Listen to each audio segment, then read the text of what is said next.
Ateneo Breakthroughs Lecture. Ako po ang host nitong hapon. My name is TJ Dimakali. I am the Research Communications Head at the Office of the Assistant Vice President for Research, Creative Work, and Innovation. Nakakatuwa po na kahit na may transport strike po tayo ngayon, marami pa rin po ang nag-sign up for today, marami po pong paparating, at marami rin po tayong audience na nang mag-tune in, are already actually tuned in online for this. No? Today's lecture is particularly interesting for a lot of us because it touches on a lot of forgotten history in the Philippines. No? And without spoiling too much about it, hopefully we come away with this lecture with a deeper appreciation and understanding, not just of pre-colonial history, but also of the capabilities, the technological capabilities of the people who once lived in these islands. No? Tama-tama, at recently there is news of upcoming films overseas relating to Filipino culture. So maganda rin na bago pa man dumating yon, ay mababalikan po natin ang ating nakaraan at mas lalo natin itong may celebrate. But before I get ahead of myself, let's please all welcome the person to whom we owe this series of lectures. It was her brainchild, and we are thankful to have her here for the opening remarks, and we look forward to having her here for all our future lectures. Ladies and gentlemen, without further ado, please welcome the Vice President for Higher Education, Maria Luz C. Vilches, PhD, for opening remarks.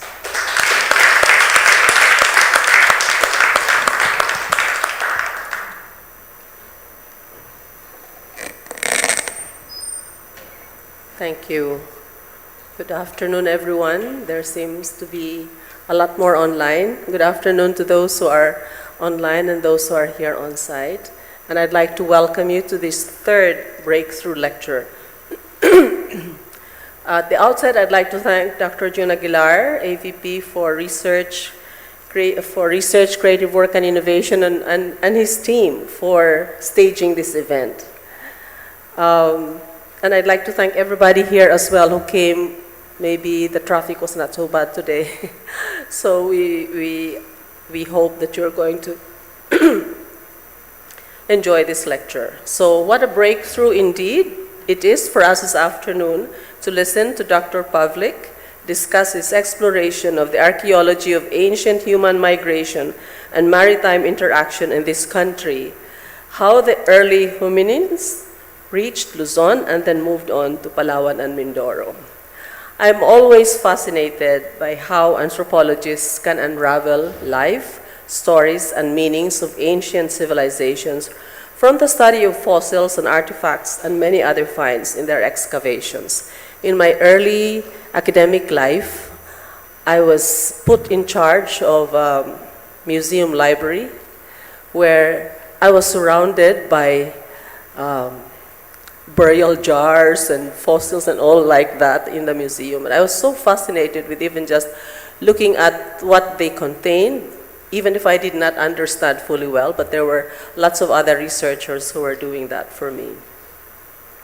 We owe the anthropologists, we owe it to them and their scholarship that we get a better picture of generations and civilizations to which we would otherwise have no access. We would remain clueless and blind to that rich past of our humanity. And had we not been gifted with people in our midst like Dr. Pavlik here, whose expertise is grace for our community and the greater society. So as we listen intently to his lecture this afternoon, we also pay homage to the early forms of humanity, the peoples that came thousands of years before us in appreciation of their ways of life and their dignity. So let's sit back and relax without much ado and listen carefully to this presentation. Thank you very much.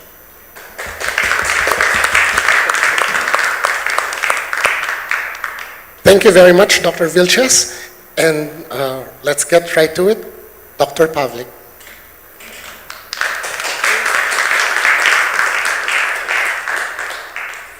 thank you very much for your kind words, Dr. Malu, and thanks, DJ, for the introduction. It's a great pleasure being here, so thank you all for coming, especially here on site, and of course also those who attend online. Let's begin.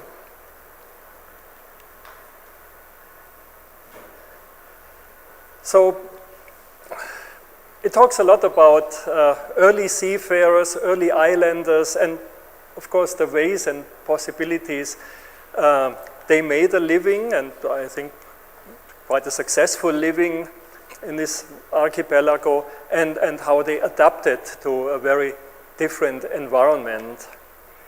Before that, however, I would like to say really many thanks to the Office of the Assistant Vice President for Research, Creative Work and Innovation, specifically, of course, to Assistant Vice President Professor June Aguilar and to Sir TJ for really organizing this wonderful event and being kind enough to invite me to give a lecture. And it's a great opportunity to present my research in the forum, and before I continue, I also would like to say my thanks to the University Research Council, because they have supported us and are still supporting our research.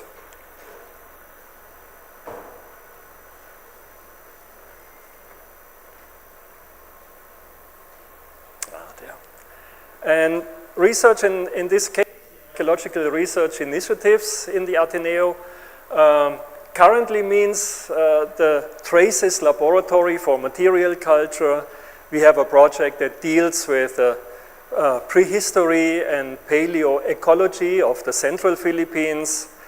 We have a very ambitious new project, it's called Archaeobot, that deals with robotics and automation in archaeology, particularly in field archaeology. An offspring of our field research of coastal sites in the Philippines is the FLOW project, the first long-distance open watercrafts project. And then, of course, we have another project that deals with human remains from our sites and what we can say from those. So it's a very collaborative, international, engaged project that deals with the human ancestry and the genetic origins of early islanders.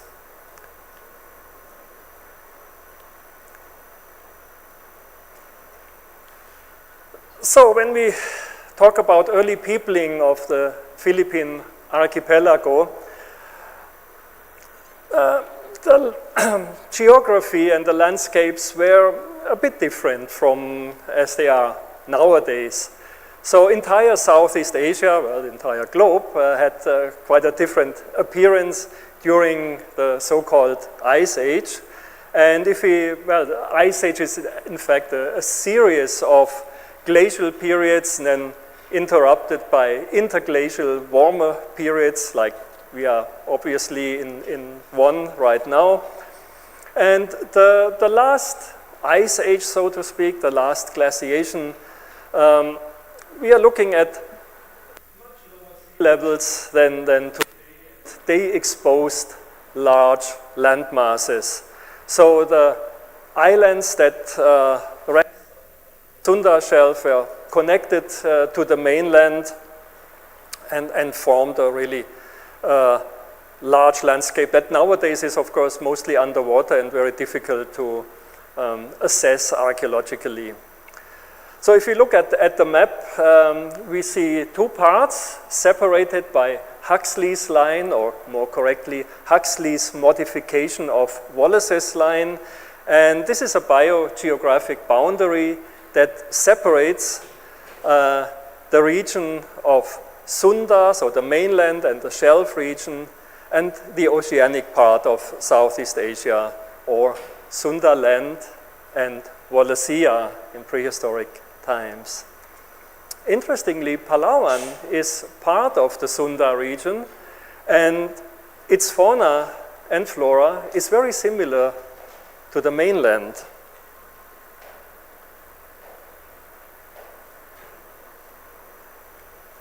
But, this way. The rest of the Philippines is different. Most parts of the Philippines were never connected to the mainland, so no land bridges. And always sea crossings were necessary to reach them. And this situation led actually to the main project that I want to introduce today, the Mindoro project, because Mindoro Island is geographically very close to Huxley's line, but on the oceanic side. And we considered what I call here the Palawan corridor, so the route from Borneo, prehistoric Borneo, connected to the mainland through Palawan and then reaching Mindoro as a possible entry route for early human migrations. We see from our current data that I will show you in the next slides that arrival and dispersal of anatomically modern humans, so Homo sapiens, us, happened around 40,000 years ago. So that's our earliest data. It could very well be earlier than that when they arrived in the Philippines. However, early hominins, before Homo sapiens, they reached Wallacea much, much earlier, already 1 million years ago, and they went as far as Flores Island, quite to the east of Wallacea.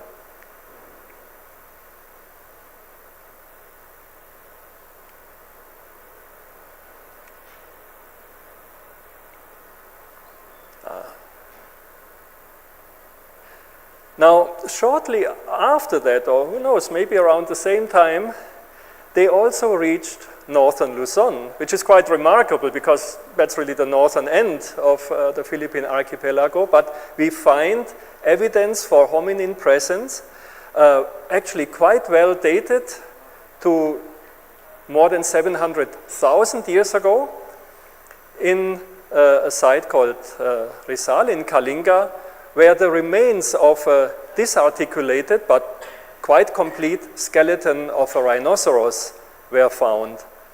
And not just that, the rhinoceros skeleton that shows butchering marks on the bones, and even better, the skeleton was associated with a stone tool assemblage. So more than 60 stone tools have been found in close context with the skeletal remains.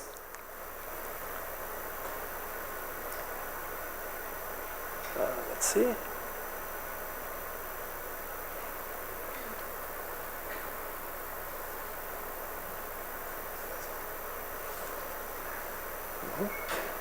Next. Yeah, there. And good news, we just published a paper that deals extensively with stone tools from the Kalinga site, with their technology, the way they were made, produced, how they acquired the raw material, so chert-like rocks.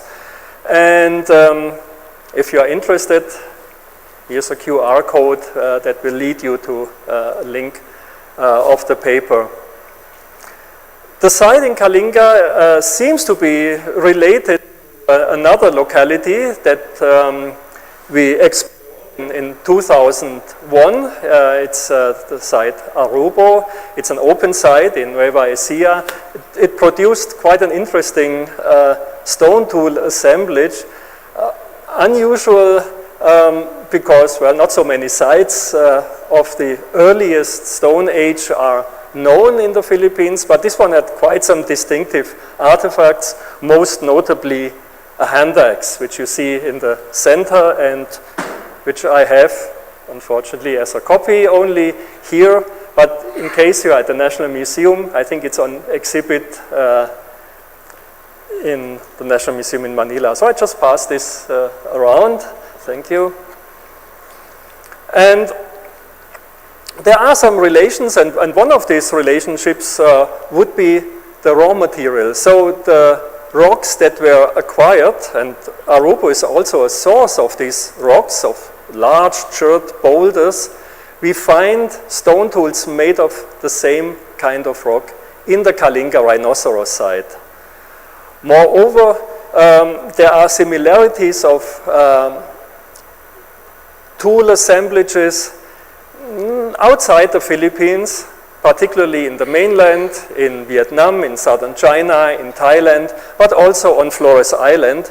And there we have a range of dates between more than 1 million years ago and around also 700 to 600,000 years ago. So we have a pretty good chance that our sites really fit to those early Paleolithic sites in the mainland, and who knows, maybe there are more relationships than just the tools. This is a hand axe, also a replica from the Jung He site in central Vietnam. So it's has a pointed tip, but otherwise from the manufacturing it's quite similar to the Arubo hand axe. Shall I also pass it? It's a bit heavier. Thank you.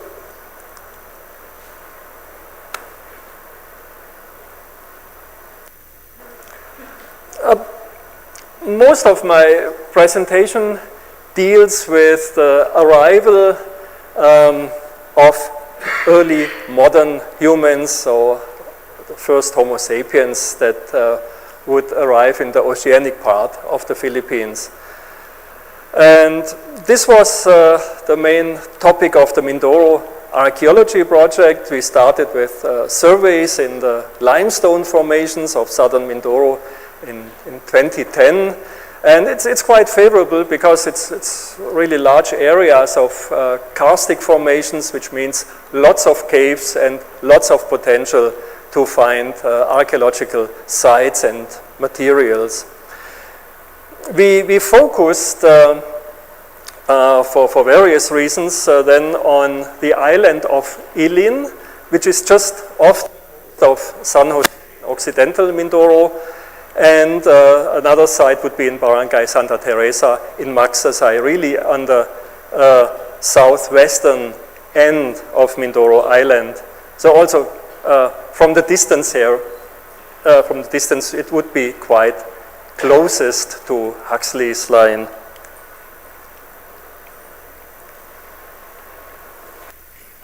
The sites we excavated 5 sites in total. This one became our main site. It's Bubok 1. It's a rock shelter on Ilin Island. It has also a cave, but the cave is more of a sinkhole, archaeologically not so interesting. And when we came, well, we were not obviously the first ones to check that site out. There were already quite extensive treasure hunting activities.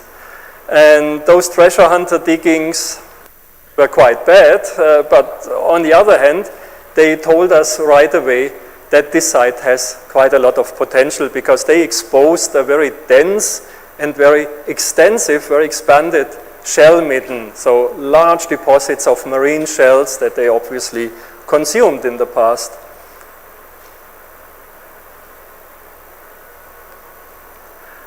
And so the situation, so you can see on the upper left the packed shell remains.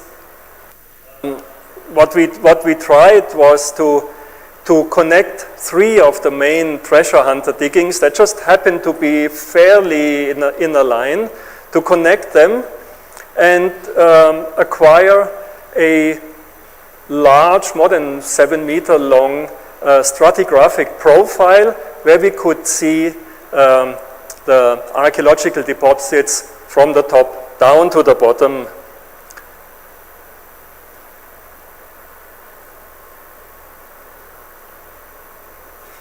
And on that drawing, which you may or may not see, that would show the different layers that we exposed. And the interesting part was that the shell mitten itself was stratified, which means we had different shells at the top of the shell mitten than at the bottom of the shell mitten. So there was a shift that we observed from deeper dwelling marine seashells in the upper layers to dominantly mangrove dwellers, estuarine shells near the bottom of the shell mitten. And this would right away translate into changes in sea level and of course changes of the marine environment that we would see there. And then really suddenly no more shells. Still terrestrial deposits underneath, more than 2 meters of them, containing artifacts and particularly fish bones.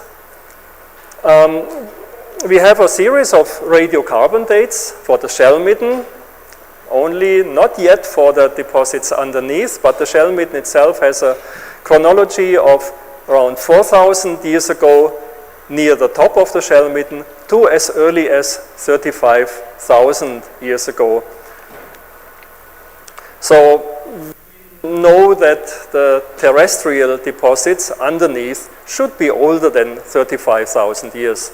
The reason why there are no more shells is very likely because the lower sea levels would lead to drying up the Ilin Strait that separates nowadays Ilin Island from the Mindoro mainland, and so the island become connected. And the habitat where the shells would live and would be collected was no more. But the site itself was still very close to the southern coast that steeply dropped, so fishing was still possible.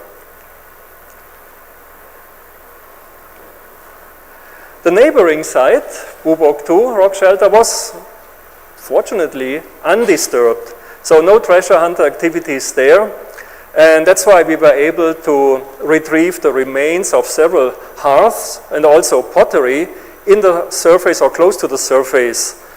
And then underneath we have the same situation, shell mitten deposits, stone tools, shell artifacts, very similar to Bubok 1, although not as extensive as in Bubok 1.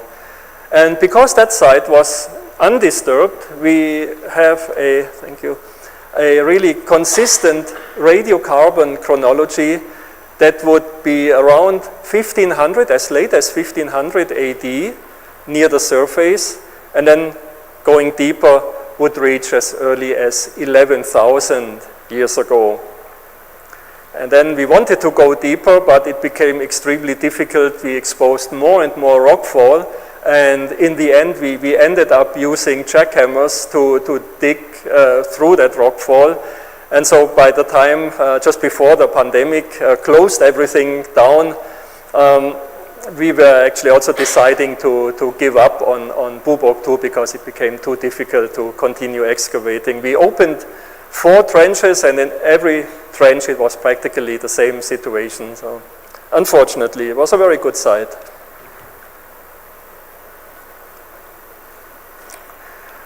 We investigated, excavated 2 more sites. One is Kansubong Cave. It's on the northern end of Ilin Island, while the Bubok sites are close to the southern tip of the island. And Kansubong Cave is close to the shore. It was part of a formerly private resort, almost at sea level. Exhibited very disturbed burials.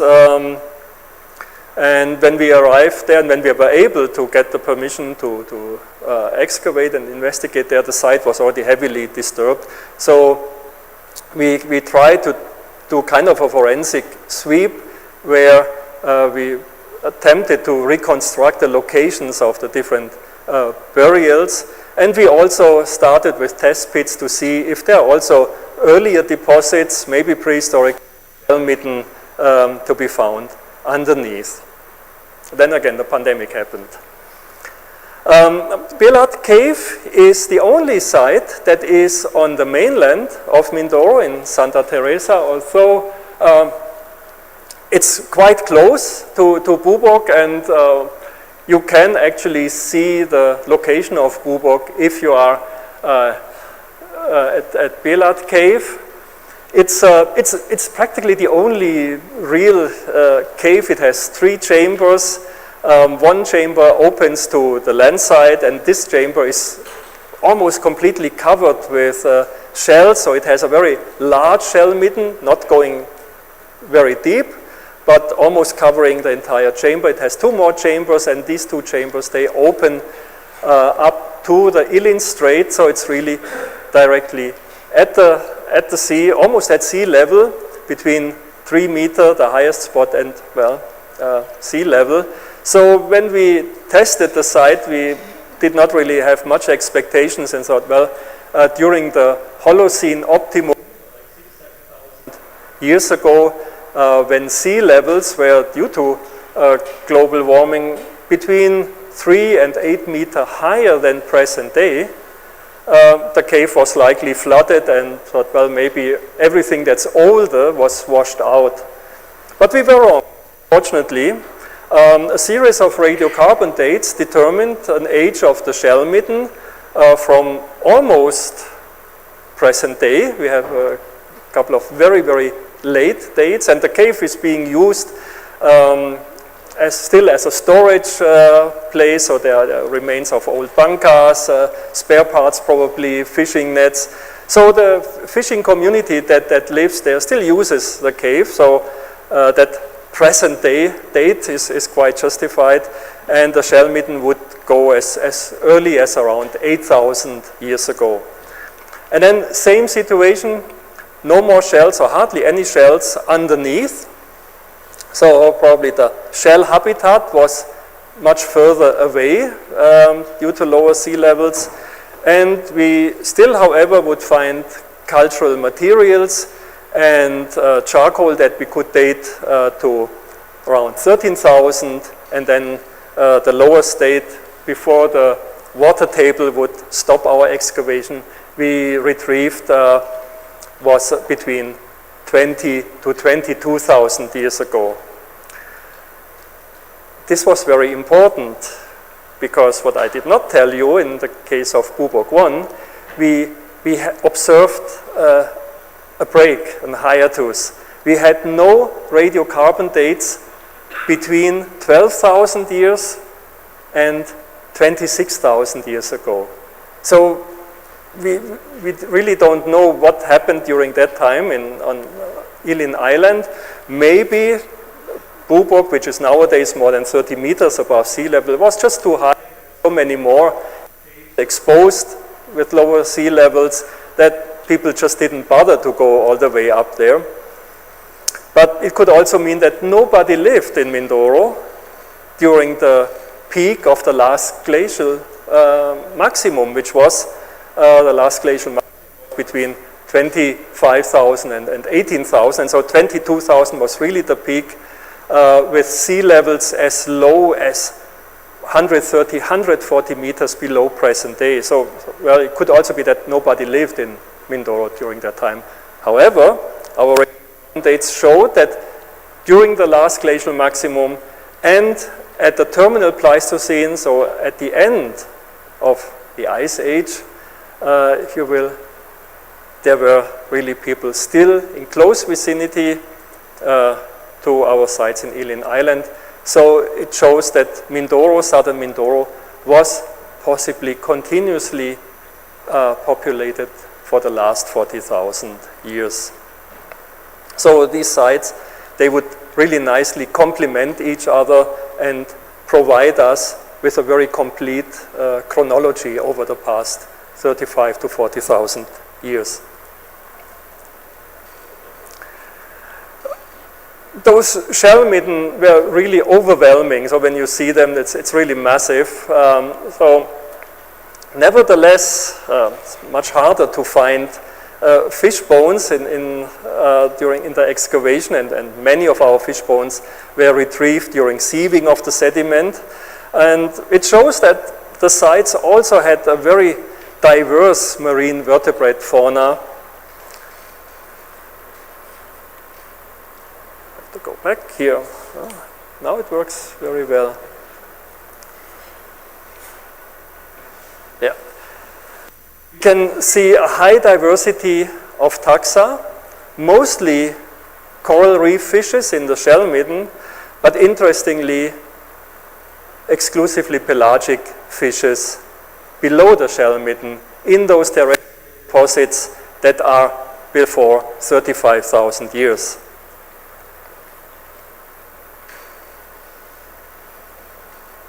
And among those pelagic fish remains are sharks. Like we have quite a number of requiem shark remains.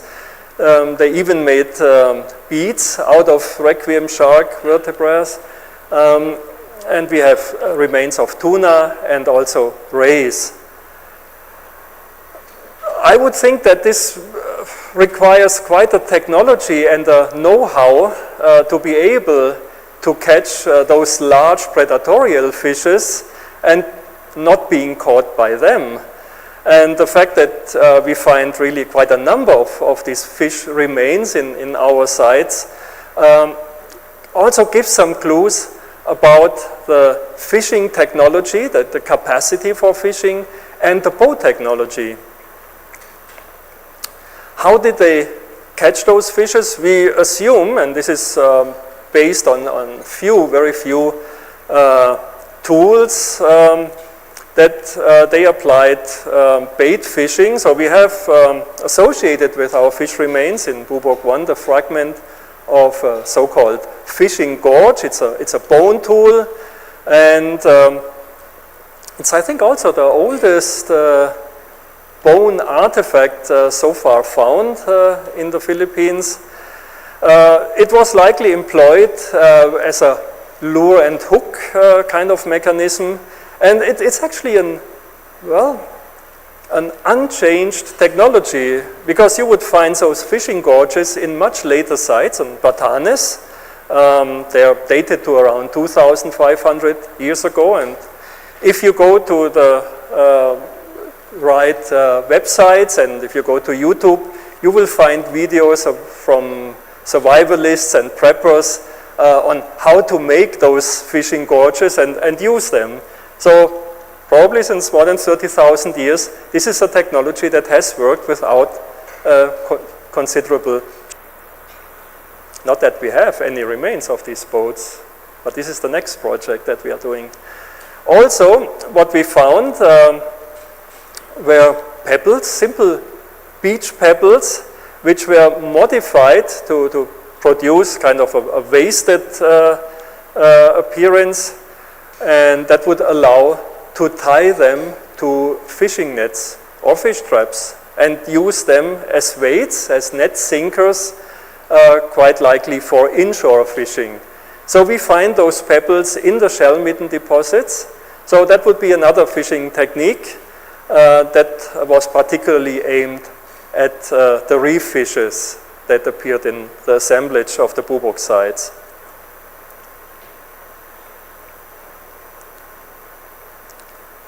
And this is one of my favorites, pufferfish exploitation. It seems that the early fishers from Ilin Island and southern Mindoro, they exploited pufferfish and they used the toxin of those pufferfishes. We found a large number of pufferfish remains, spines,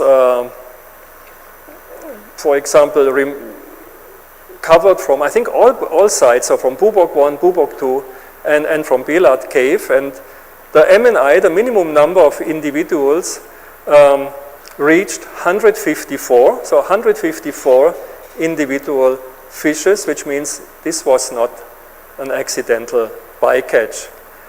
And so we assumed that was mainly the work of our colleague Clara Boulanger, who's one of the experts in vertebrate remains in Southeast Asia, assumed that they really used and extracted the poison and possibly used for hunting. We also thought that they could have consumed the edible parts, which I understand is quite tricky. Well, not consuming, but consuming and surviving eating these parts. And, well, maybe they did both, since they had the knowledge, and must have had the knowledge of preparation, those fishes, and the capacity of securely isolating the poison.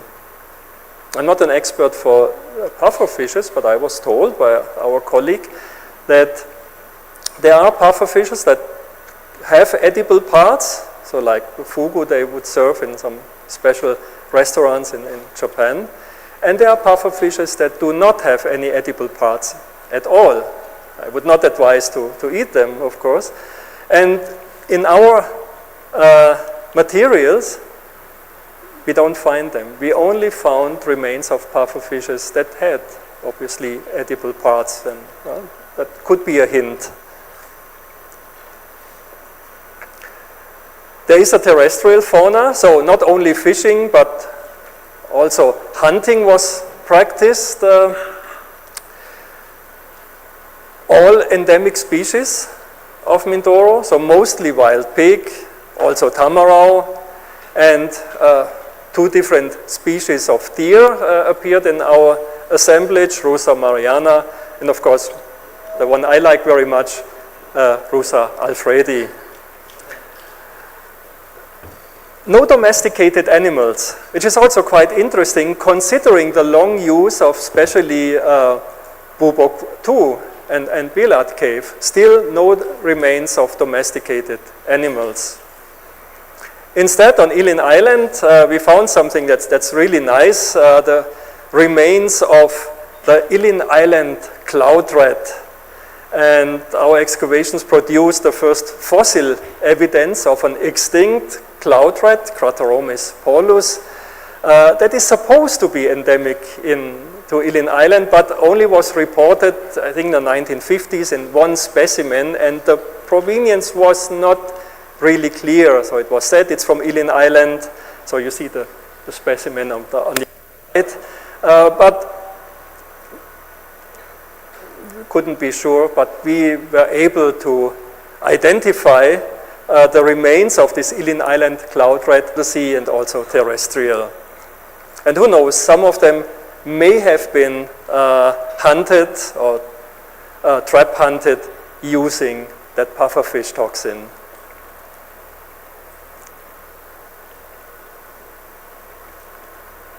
There. Plant uses. So normally you would not really find a lot of plant remains in those early sites. Plants are not a material that lasts very long unless they are burned, they are charred.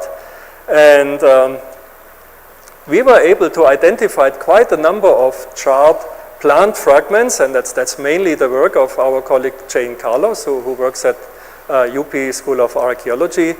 And she analyzed a variety of macrobotanical remains, mainly from Bubok 1 and Bubok 2.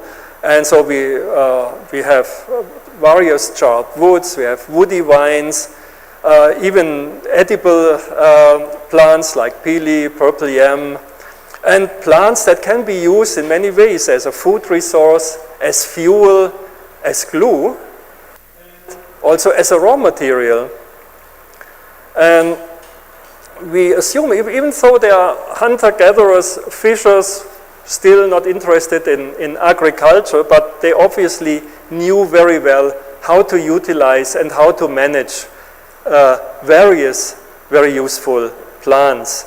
And one thing that we always keep in mind, and we're thinking about, how can those woody vines that Jane identified be used for kind of cordage, ropes, fibercraft that can be employed for maritime technology, so either for fishing technology or even for boat technology. And that led to one of the other projects, which I will only introduce in brief because I'm afraid I'm talking way too much. My own specialization is the analysis of stone tools. I was frankly a little bit disappointed that not so many stone tools were found and not really a variety of stone tools, but they still would tell quite an interesting story. we found in all our sites, it was the same, very few intentionally flaked, chipped, knapped stone tools. Instead, what we had was mostly igneous pebbles, beach pebbles, which actually were not from Ilian Island, but they had to get them from Mindoro, and fragments of those pebbles. But they also would tell quite an interesting story, because those pebbles had all had scars, fractures, pitted surfaces that would clearly indicate their use as hammers. And this use would correspond very well with breaks and openings and cracks on specifically the larger and very sturdy, very hard marine shells. You would think once, well, eventually those hammers would break, because those shells really, they provide quite a resistance. And then that was not the end of it, because we found out, and that was mainly the work of my colleague Rick Fuentes, that these pebble fragments were not just discarded, but they were recycled and then reused for different purposes, for cutting and scraping other materials than shells, so kind of ad hoc tools. So while more formal stone tools and flaked stone tools, like those made of flint, I could pass that around, but it's still a bit sharp, so careful when. So this is a flint leaf point. It has nothing to do with Mindoro, but it's just to demonstrate how that material feels. We don't have that, but instead of acquiring the raw material, because suitable raw materials like flint, like chert, we are not on the island. You would have to go somewhere to the hinterlands of Mindoro, do some prospecting. Takes a lot of time, takes a lot of energy. Instead, why not just use what you already have?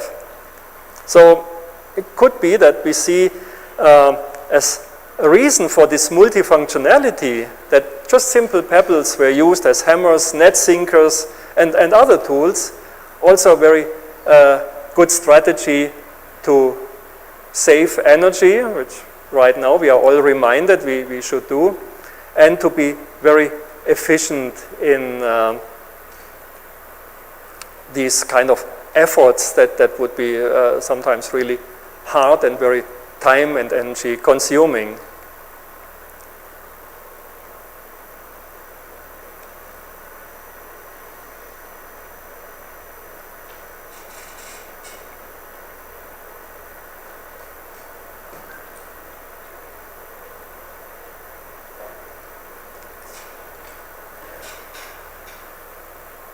But all was not lost in this case. We found also some really cool materials. Obsidian. Obsidian is a volcanic glass that practically is the raw material, the best raw material you can get for stone tools. And we found a small assemblage of obsidian tools and artifacts in the late Pleistocene layers at the bottom of the shell mitten and in the layer underneath the shell mitten, dating them to around 30,000 and before 30,000 years ago. We were able to do portable X-ray fluorescence spectrometry, and that was the work of Lineri from the UP School of Archaeology, Christian Rebmeier, who is now at the German Archaeological Institute, and they found that our obsidian from Mindoro has actually very similar, if not identical, elemental signatures, and they actually look alike, as terminal Pleistocene, early Holocene, so let's say roughly 12 to 10,000 year old obsidian that was found in Ili Cave in El Nido in northern Palawan, as well as obsidian artifacts from much younger Holocene sites, open sites in Cebu. And they all seem to come from the same source or very, very closely related sources. Now the thing is, as far as we know, there are no obsidian sources in Palawan, nor in Mindoro, nor in Cebu, which means they must have exploited an obsidian source. We don't know right now where it is, but really at a distant location, which also suggests that there existed cultural linkages of whatever kind, prospection, but also exchange is possible of those obsidian materials between distant islands. So we still have to wait and see if one day a source that has a matching signature will be found. Guesses where that source could be would reach as far as near Melanesia or southern Sulawesi. So this is quite a distance coming from Mindoro or even Palawan.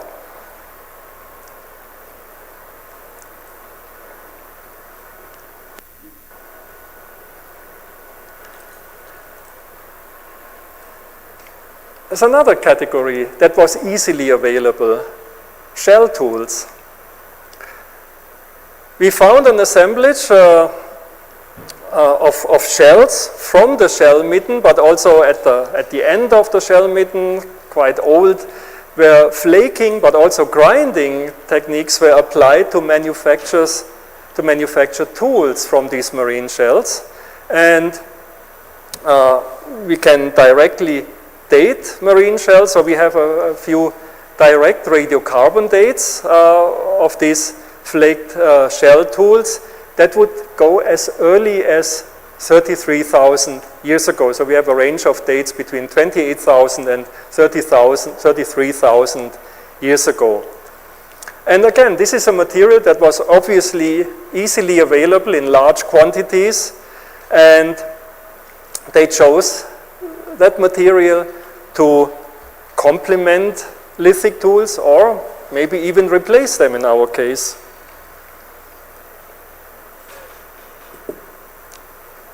Maybe I should also show obsidian. This would be a nice piece of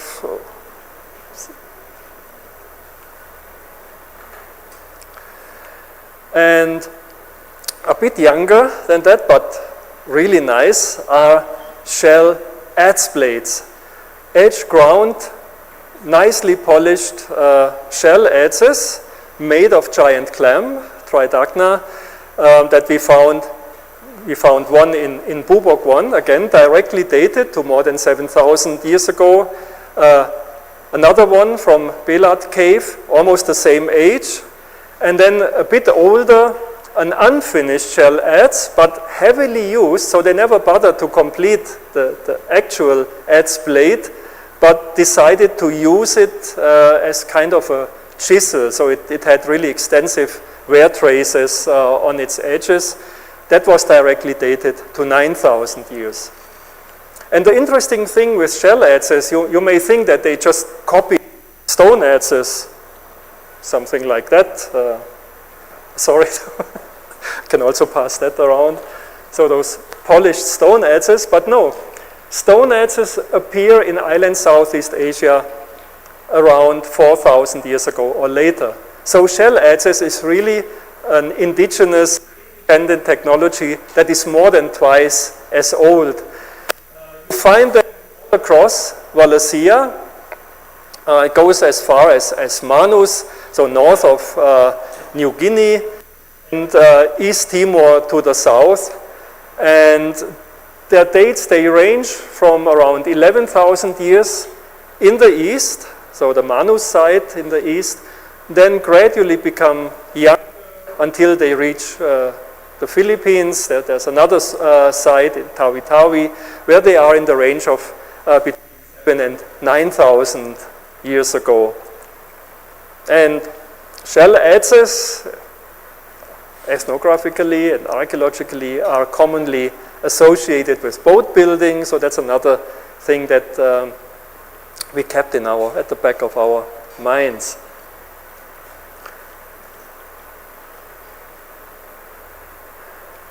And we had one burial in Bubok 1 demonstrating perhaps that they didn't use the pufferfish toxin on themselves. So there's only one burial. It was heavily, not disturbed, but in a very poor condition because the burial was relatively close to the surface. So it was very fragmented and difficult to excavate. We reconstructed a very tightly flexed position, so the person was laid to rest, kind of an embryonal or sleeping position. And while there were no grave goods associated with that, perhaps some animal bones which we observed, but they could also come from the backfill, so can't be really sure. But the burial is still very well organized because it was bedded on limestone, on selected limestone slabs, which did not come from the cave, and also covered with stone slabs. It's around, we have a direct radiocarbon date on tooth enamel, which is not the ideal material because tooth enamel usually dates a bit too young. The date we retrieved is between 4,800 and 4,700 BP. Corrected, you have to add around 500 years to that date. If they are younger than 10,000 years, after that I think you have to add even more. So the corrected age of the burial of the skeleton is in the range of 5,000 years. It's not that old compared to other burials, but east of Huxley's line, so there are older burials in Palawan, but east of Huxley's line, I think still the oldest organized burial in the Philippines as far as I know. This one was in so far quite interesting because again, just like the material culture, it would point to potential linkages, in this case, socio-cultural, ideological connections.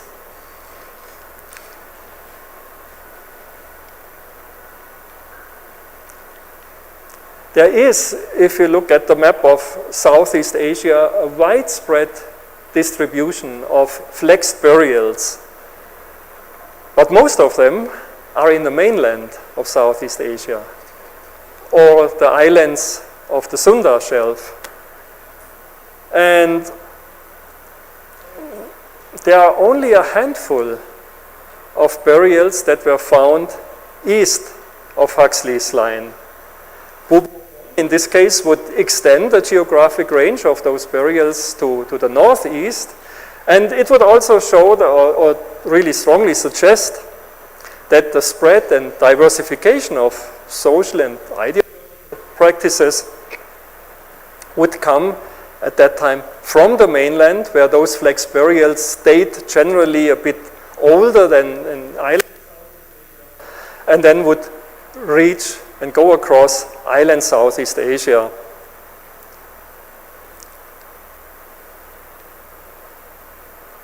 Now the question is, how did they do that? How did they get there? And you see on that map, there is really a number of archaeological sites, and they would all indicate isolated sites on isolated islands, never connected to any mainland, and they strongly suggest sea crossings, inter-island voyages for the last 50,000 years, if not earlier.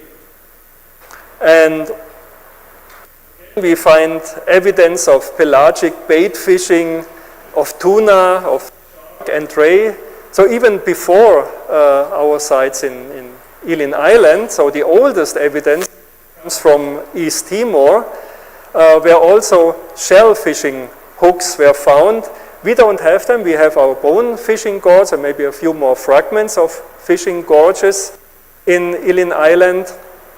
But shell hooks appear in East Timor, not as early as 4,000, but possibly older than 20,000 years ago. So the technique of bait fishing, large carnivorous fishes, really goes far back in time. So in order to reconstruct the routes, migration routes or voyages, interaction routes,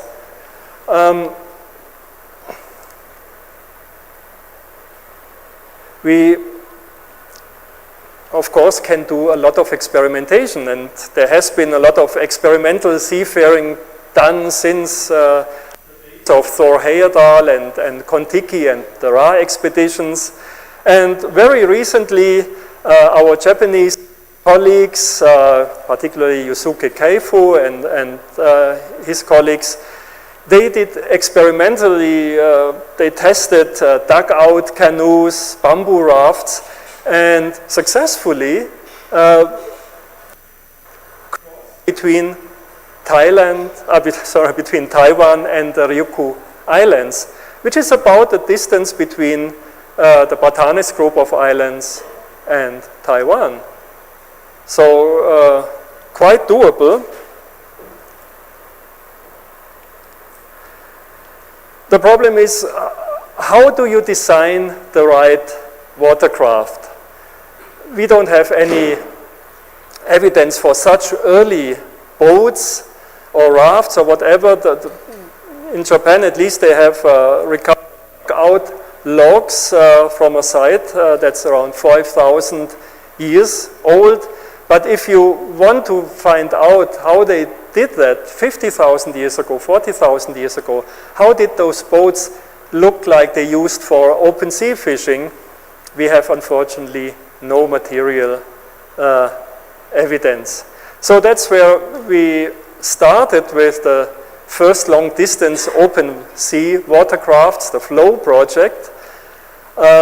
We look at traditional seacraft designs, experimental designs, replicas, and of course the aim is the construction of a usable watercraft. So also that comes with identifying prehistoric passages. There are several considerations and approaches to that. And of course, what so far I think nobody has really tried testing it for open sea fishing capacity.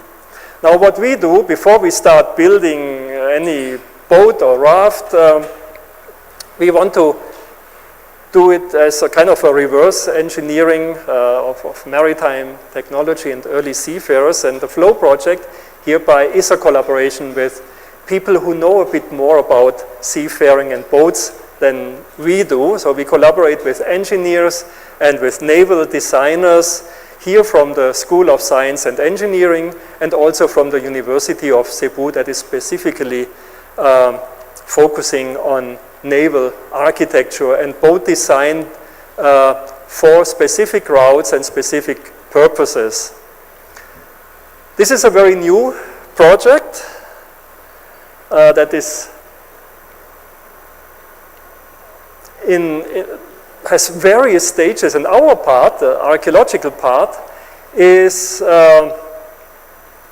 connecting the use and the processing of various plants to this boat technology. So what we do is we identify plant processing on stone tools through a method that's called traceology or microscopic use-fair analysis, and identify the kind of plants that was processed, maybe extraction of fibers that could have been further processed into cords and ropes, and we feed practically our collaborators, our engineers with the information on potential building materials and how that would influence the design. So basically is try to get an early design through computer simulations first, maybe build a model that we can test in tanks before we actually start building an actual seacraft where we would hop in and then see if we can reach the mainland. Maybe I'll let someone else do that. But that's the Flow project in a nutshell.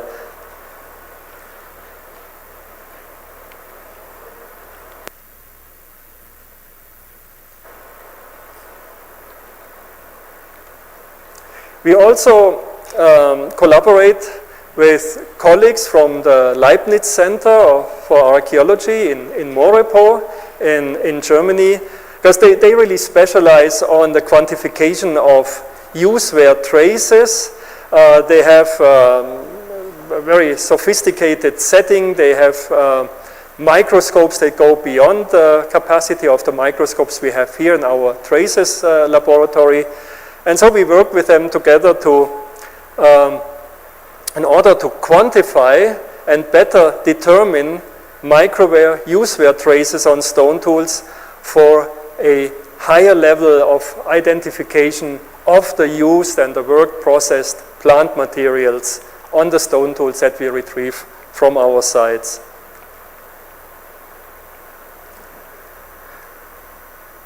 Okay, enough of that. So this is what we also do, we excavate. So this is an excavation that we started in 2024.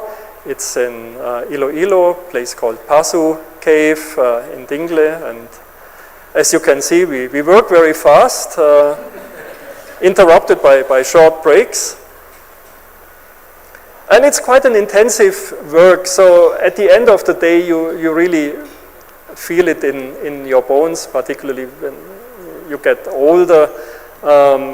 Your knees and your back will tell you what you have done during the day. And let's see. Maybe not because of that, but for other considerations. But maybe because of that, we thought of another project that we called Archaeobot. Archaeobot means the application of robotics and machine learning to archaeology in island Southeast Asia. So this is another collaborative effort where the School of Social Sciences and the School of Science and Engineering and the Institut Catholique d'Arts et Métiers in France work together in order to design kind of a robotic explorer that can also be employed in archaeological fieldwork. This is a pioneering project and it has a lot of challenges, and so we are moving step by step to achieve some, at least, of the tasks that we expect such a robotic excavator to do. And this would be, you can see it here, the controlled removal of sediment, identifying artifacts and natural inclusions, and also recovering them. And this can be quite a variety: bones, stone shells, hearth features, post holes even, and then distinguishing them from obstructions or natural phenomena such as rockfall or roots, burrows, nests, and all kind of post-depositional disturbances, treasure hunting, for example. Then there's a variety of artifacts that need to be distinguished and identified and not overlooked. And well, they don't always look as nicely displayed like on this plate. Usually this is how we find them. Sometimes very difficult to recognize and to spot. The visual capacities of such an explorer also needs to be on a relatively high level. Sometimes there's not so much in our archaeological sites or in our trenches, so the robot could easily move around, but then there are sites where it looks different, where you have, in this case, this is a close-up photo of the Kalinga rhinoceros as it was found. So this can be much more tricky to excavate, to record, to map, and to retrieve. So it's still a long way to get there, but well, everything has to start somewhere, and we are starting with small steps. We tested different designs, which is another challenge. So what is the right design for such a robotic explorer?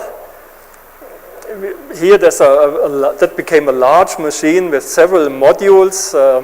We called it ACE, Archaeological Cobotic explorer. It even on the lower right included kind of a washing machine where the recovered materials could already be cleaned and then labeled and bagged for proper complete retrieval. It turned out that this might be a bit too much to bring to an archaeological site, which are sometimes difficult to reach. So now we are testing currently a much smaller and portable robotic unit, which has the advantage, of course, of easy transport and, important, low energy consumption. So this one runs with really standard small lithium batteries, which are much easier to carry. And as we speak, ongoing right now are the first tests on site. So my colleague, Dr. Rixa Fuentes, our colleagues from the National Museum in Bohol are testing on a new site that we first surveyed last year, and now it's the first excavation. It's called Biasong Cave. It's in Anda, in Bohol, where we work with the community there. It's a very pleasant place. The site is easy to reach. It's about 10 minutes away on a concrete path that where multi-cab can go around 10 minutes away from the barangay hall. So that's right now until the end of the week, or until Sunday probably, excavations and testing the robot is being done. So I hope by next week I'm getting more and hopefully excited information about how the robot was doing.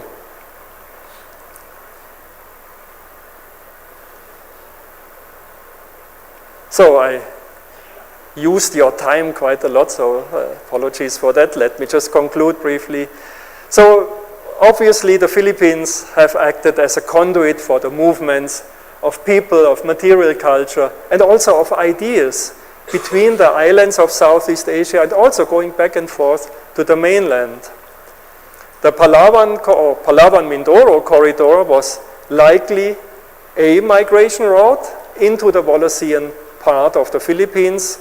The archaeological record of Mindoro as a close site to Huxley's line suggests a human presence. It's probably around 40,000 years ago.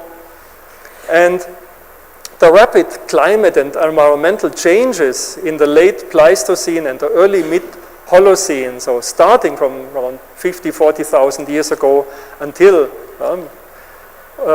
5,000 years ago, triggered significant technological innovation and social change. We see an increasing adaptation to island and coastal environments. New organic and inorganic technologies appear, sophisticated fishing strategies, and we see an expanded maritime interaction. There are a variety, not only ours, a variety of new research initiatives in collaboration with engineering disciplines to explore the potential of applying automation, computer vision, and robotics to fieldwork and to material studies. Our FLOW project investigates early boat design and long-distance seafaring, also plant-based technologies where we try to make these invisible technologies visible. That is actually a main challenge in archaeology in general, and within the FLOW project we try to provide more information to this challenge.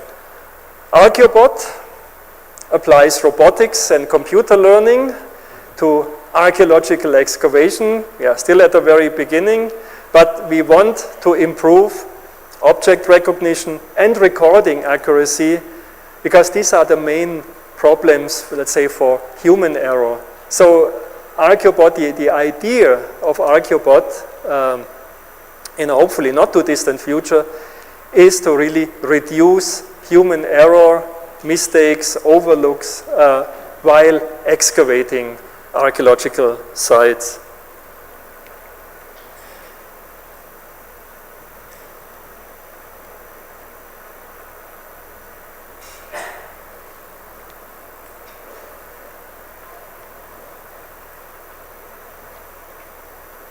So it's not me, it's the PowerPoint that doesn't want you to leave.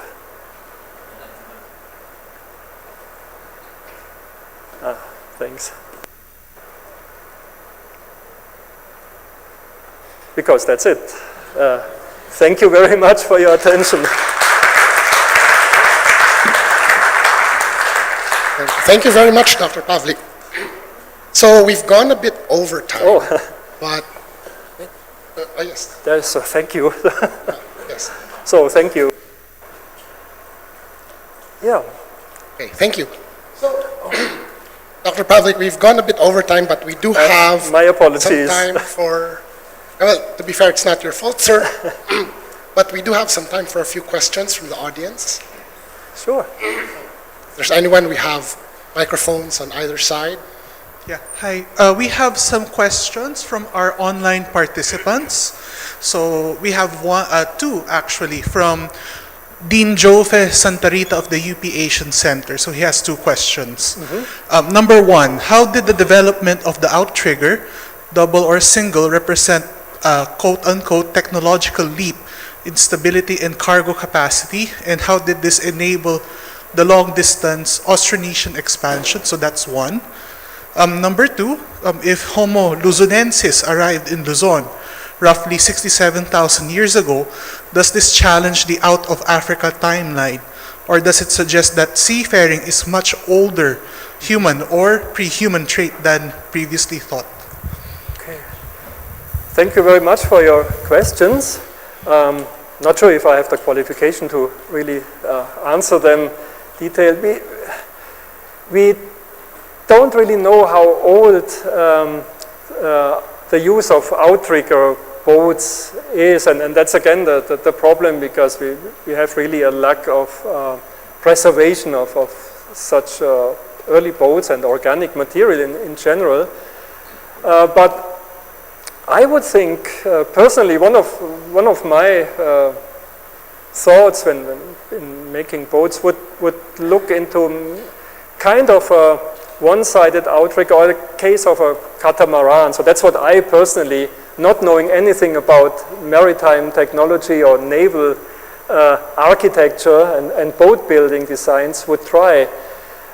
Interestingly, I think none of the other experiments of our colleagues that would try to replicate boats and test them on sea included outrigger boats. It was either dugout canoes with paddles or bamboo rafts. So that's actually definitely something worth to investigate closer. So this is certainly designs that maybe our colleagues at the University of Cebu will consider as well. So thank you very much for this question. The second question, Homo luzonensis and the 67,000 year date. I think it's not a problem because out of Africa, as of now, seem to have happened, so that early out of Africa seem to have happened in the range of more than 1.8 million years ago. If we look at early sites in Central Asia, like in Manisi, dated to somewhere between 1.6 and 1.7 million years ago. I hear there was a new discovery in China that would date to as early as 1.8 million years ago. Similarly, maybe slightly later, in the range of 1.8 to 1.6 million years ago, are hominin fossils from sites in Java. So, we are now looking at a new discovery in Sulawesi, so an isolated island, just like Luzon, that was not connected to any land bridge, where archaeological sites are now dating to before 1 million years, to maybe as early as 1.5, 1.6 million years ago, have been discovered. So by the time of Homo luzonensis, I think they already had the capacity to more or less securely cross over from one island to the other. And considering the Kalinga rhinoceros hunters being in the range of 700,000 years ago, the possibility for crossing and let's say safety of safely crossing the open sea between those islands was already there. Again, not having any material evidence of the watercrafts that they may have possibly used. I hope I was able to answer the questions. Yes, sir. Yes, sir. Alfred, Joey from economics. I think the answer to my question is obvious, but I'd just like to ask, is there a discovery of any dogs? Like dogs is associated with humans, and I don't know when was it that it spread out in Southeast Asia. And the discovery of dogs with humans, I think the oldest is still about 15,000 years. And they want to go back because they tried, the theory is that it's rather really early, but the species of dog is not yet very clear as far as beyond 15,000 years ago. And I was wondering if it's part of the discovery of your excavations, related also when was the time that dogs are found in Southeast Asia. Thank you. Thank you, Joey. Well,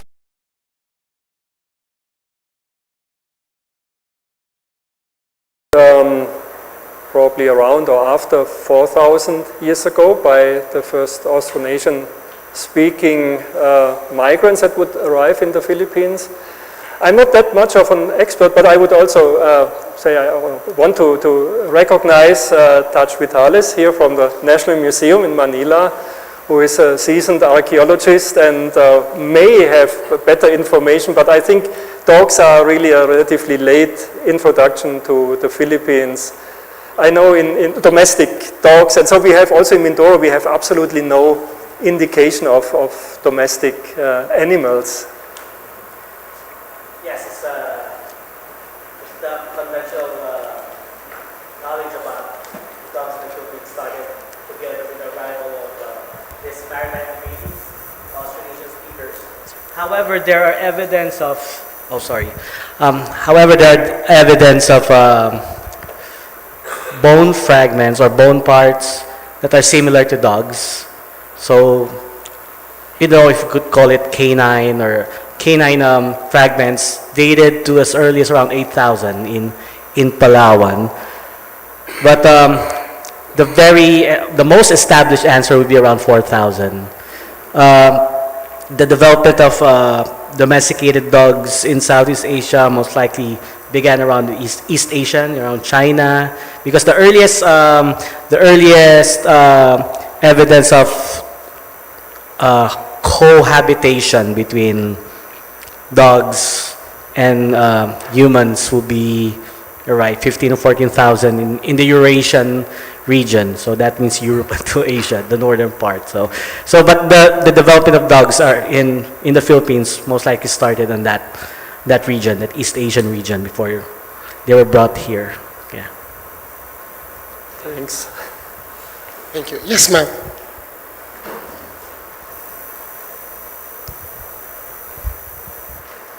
Curious lang po. So it was stated that there were no domesticated animals found po, or like burial skeletons at least. And I was wondering, would it have been possible that they were domesticated and then they were eaten po? Like, how can you tell if the animal found was domesticated or not po in archaeology po? Thank you. Thank you. Probably I couldn't tell because that's not my specialty, but of course those let's say excavations and research initiatives, that's usually teamwork. So we have experts who are particularly specializing in the identification of animal remains, bones in this case, or human remains, or in this case, or fish bones, or invertebrates. And since domesticated animals have considerable changes, especially over time, compared to their wild counterparts and endemic counterparts, we could, I think, securely say whether they were like pigs, domestic pigs, or wild pigs. In the case of dogs, of course, they do simply not appear in the archaeological materials or anywhere prior to around 4,000 years. So thank you, Taj, for confirming that, because they have been introduced by new migrants coming to the Philippines. So dogs are, even wild dogs, would not be an endemic species in the Philippines, unlike some parts of the Eurasian landmass.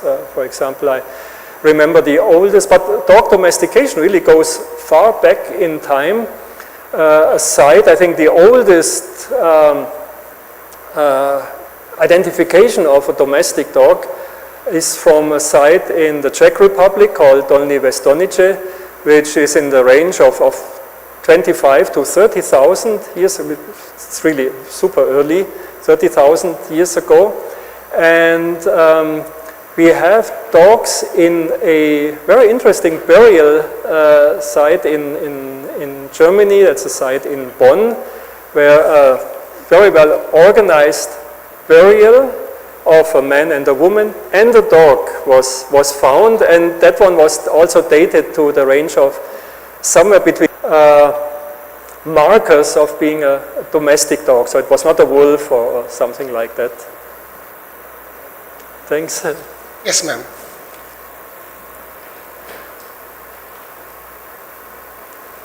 Hello, Alfred. Pat Nakudao, History Department. Just curious, did your early seafarers in Mindoro and the Visayas have some connection with South Mindanao, perhaps, like in the south? I'm sure they had. We are not yet there to provide evidence or data to this connection, but I don't see why not, because the capacity to reach practically any place, any island in the Philippines and even beyond was certainly there. So, for example, the shell edges, the obsidian would strongly suggest that. And Mindanao, that's also a place where I would really love to do more research, and particularly since we are involved in a project with colleagues from Indonesia and Japan that where we investigate archaeological sites in Sulawesi. And so we have one site in central Sulawesi on the east coast that has delivered, to my knowledge, the oldest radiocarbon dates. So radiocarbon dates, they are, of course, the now very famous rock art sites in Sulawesi have been dated through uranium series dating to over 60,000 years ago. But as far as I understand, they are not directly connected to settlement or campsites. But if we look at radiocarbon dates, so the oldest site so far, and still being excavated, is a site called Topogaro in central Sulawesi, where we have dates of more than 42,000 years ago. And then in the Talaut group of islands, a site that's called Leang Saru, excavated by the same team, where we retrieved radiocarbon dates as early as 35,000 years. So very similar to the early dates from Ilin Island. And the Talaut group is halfway between southern Mindanao and northern Sulawesi. And it's still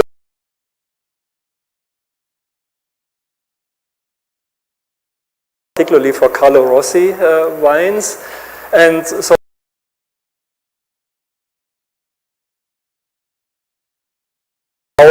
for travels and exchange between Mindanao and Sulawesi. And I think all of us would want to explore this area further. We are trying to set up a new project that we look into the archaeology and also paleoanthropology, if ever, of southern Mindanao. So yeah, this is something very exciting that hopefully I can still be able to participate before I retire. Thank you, Pat. We have time for 2 more questions. Yes, ma'am.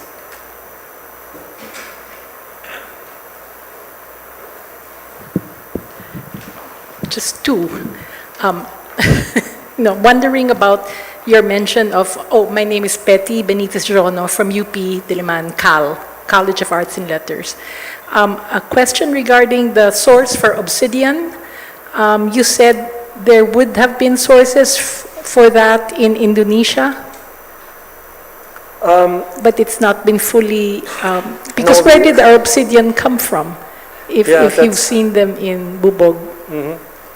And the other would be any evidence of netting, bags that were used to carry produce or fish, because of course we have very early evidence of that in Australia, all the way to New Britain, and I'm wondering whether we have any evidence here.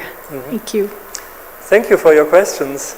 Yeah, the obsidian, where does the obsidian come from that was used to make the stone tools in Mindoro and also in Palawan?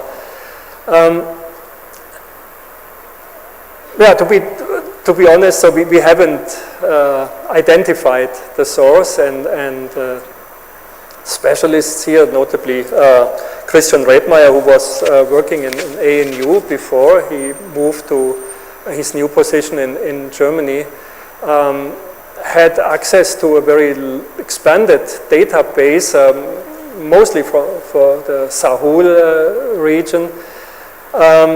And our colleague Lee Neri, who is now the dean in UP of the School of Archaeology, was part of the team and lead author of our first study that looked into the elemental signatures of those obsidians. And both of them came up with 2 suggestions, but of course we were not able to be or to conclude that these were the sources, but let's say the chemistry was kind of similar. So those trace elements that would be the markers in this case were similar. So if I understood this correctly, what they meant was that it could be a source near the known obsidian sources, either in south of Sulawesi, which is incredibly far and not really the direct route, or to the east in near Melanesia. So that is only based on, let's say, similarities in the chemistry and in the composition of those trace elements. But where the actual source was, it could be underwater now. So considering sea level rises, we may never find it. Or we may one day. But yeah, so right now that's really the open question. So where we all agreed was that the source must be at a very different and distant location. So came through trade? Possible. Trade or exchange, let's say 2 group of seafarers, they meet somehow and they exchange goods which piqued the other group's interest or so. And so it could have been trade, or they could have really had the knowledge of that source and directed their exploration there to get obsidian materials. We have very few finds, so that would also help if we have a larger amount of obsidian artifacts, and preferably at more sites in the Philippines. That would also help us to determine the ways the obsidian would enter those sites. So as of now, still big question. For the second, ropes, basketry, nets, etc. Our colleague, and it's good.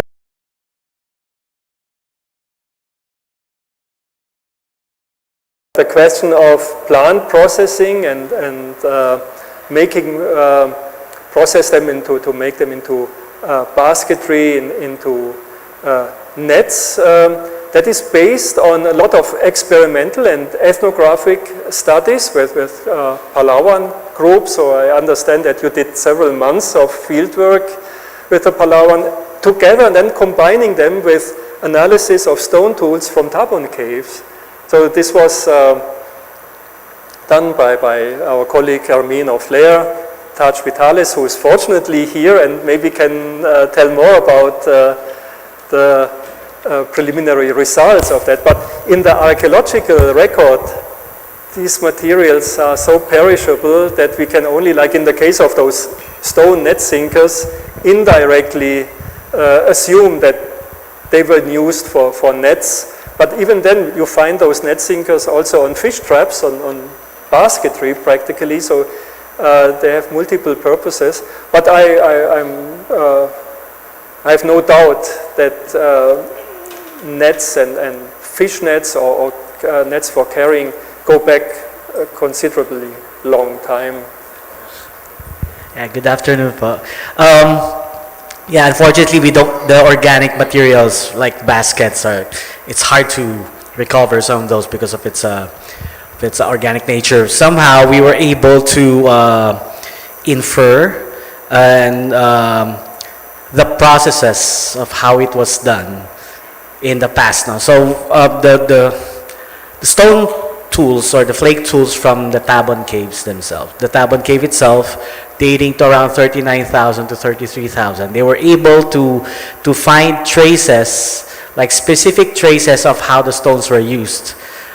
Using the ethnographic and experimental archaeology, they were able to actually interpret the kind of practices and this kind of old traditions in the Tabon caves themselves. No? So they found out that they utilize pandan leaves, bamboo, and rattan in producing fibers themselves, and from those evidence they were able to infer that these fibers are very usable for making cordage, ties, and possibly even baskets themselves.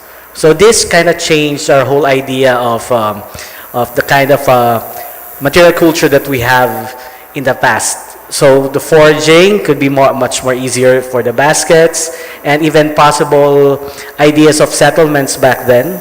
So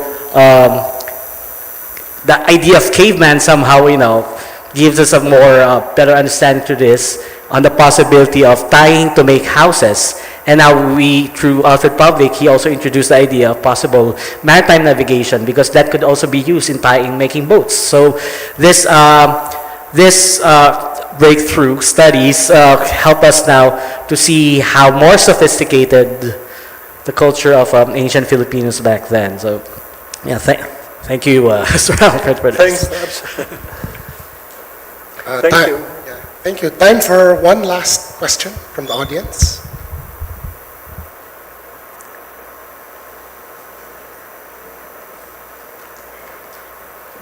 I am Verena Almirol. I used to be a history teacher. So you were discussing about seafaring a long time ago. I wonder if you're familiar with the Butuan boats that they have actually excavated. Did you have some study regarding this? Because I think they did try also to replicate or try to do some duplicate of those boats that they have excavated, and then they tried sailing on it. I don't know what happened, but I read it somewhere that they did. So can you relate this to the things that you were discussing about, well, it's only Palawan and Mindoro, Sulawesi, and Butuan is in Mindanao also. Yeah. So can you explain about that? Thank you very much for your question. Yes, Butuan boat, that's practically the only prehistoric evidence that we would have, and so definitely that's a very important artifact for us to consider. It is, however, relatively young, so compared to the time period that we are looking at. But definitely, since it's there, and I think, and again, Taj, who is as a National Museum researcher, know certainly more about the Butuan bout and the replica that was made. And I think it's exhibited in the museum. Or it used to be, or? Yeah?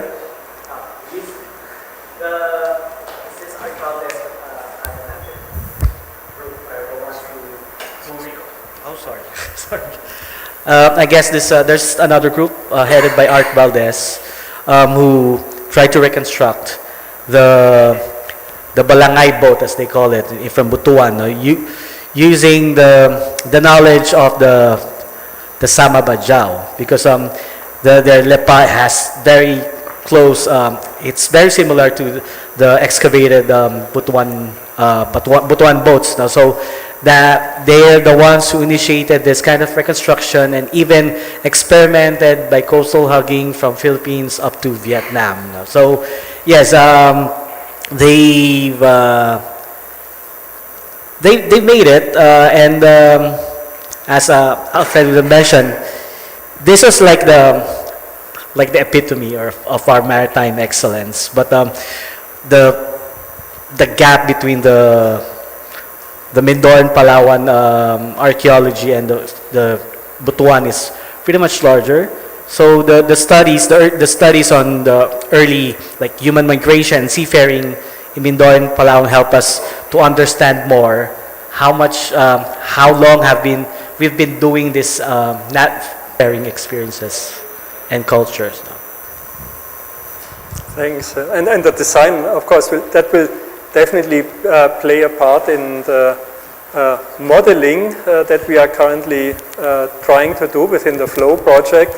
So that's where our experts from the University of Cebu will probably be able to do more and to include the data from the Butuan boat into computer models and test different possibilities, and again testing them depending on the respective routes that we would have in mind or that have been a possibility.